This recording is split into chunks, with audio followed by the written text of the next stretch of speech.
Hello and welcome to Daily Reflection with Aneel Aranha. Today is the 25th of February 2018 and we're going to reflect on the Gospel of Mark chapter 9 verses 2 to 10. 6 days later, Jesus took with him Peter and James and John and led them up a high mountain apart by themselves. And he was transfigured before them, and his clothes became dazzling white, such as no one on earth could bleach them. And there appeared to them Elijah with Moses, who were talking with Jesus.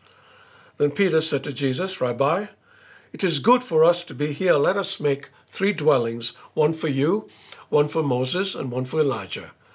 He did not know what to say, for they were terrified. Then a cloud overshadowed them, and from the cloud there came a voice, "This is my Son, the Beloved. Listen to him."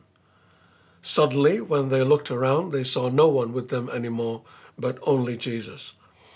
As they were coming down the mountain, he ordered them to tell no one about what they had seen until after the Son of Man had risen from the dead.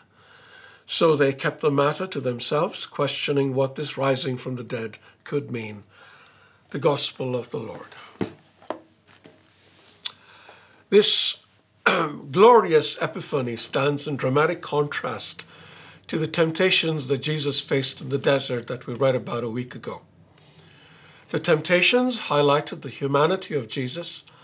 The transfiguration reflects his divinity, and there is much to be learned from the meeting of the prophets of the Old Testament with the apostles of the New. There's much to be learned from the transfiguration itself, and there is much to be learned from the words of God the Father. So one by one. First, the presence of Moses and Elijah was a sign that Jesus was going to fulfill the expectations of the Hebrew people. The presence of Peter, James, and John was like the handing over of a baton, a sign that Jesus would use them to carry on his mission. Though they would not understand it at the time, after the passion, the death, the resurrection, and the ascension of Jesus, they would. And what they just saw would give them the courage to boldly proclaim the gospel because they had seen the glory of God. Second, the transfiguration provided a foretaste of heaven for them and for us, where our bodies will be changed from what they are today to glorious bodies.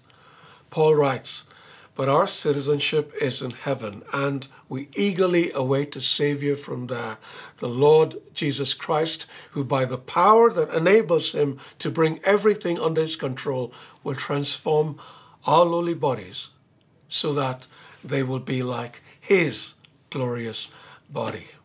That's Philippians 3:20 to 21.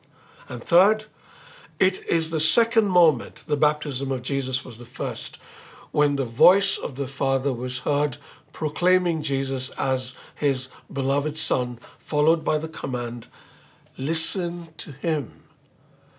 Much of what Jesus said was very strange to his listeners, brought up on a diet of laws and rules.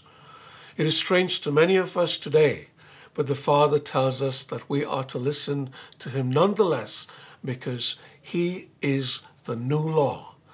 The law of love, the law of grace, and the law of freedom. Please look at the Catechism, paragraph 1972, for a beautiful definition of this new law. As we reflect on this passage today, let us think about the great glory of God, about the wonderful resurrection of the body, that is our destiny, and about how important it is to listen to Jesus to ensure that we will dwell with God in heaven for all eternity. If you haven't started already, open the Bible and start reading about the wonderful things contained in it, and I promise you that you will be blessed.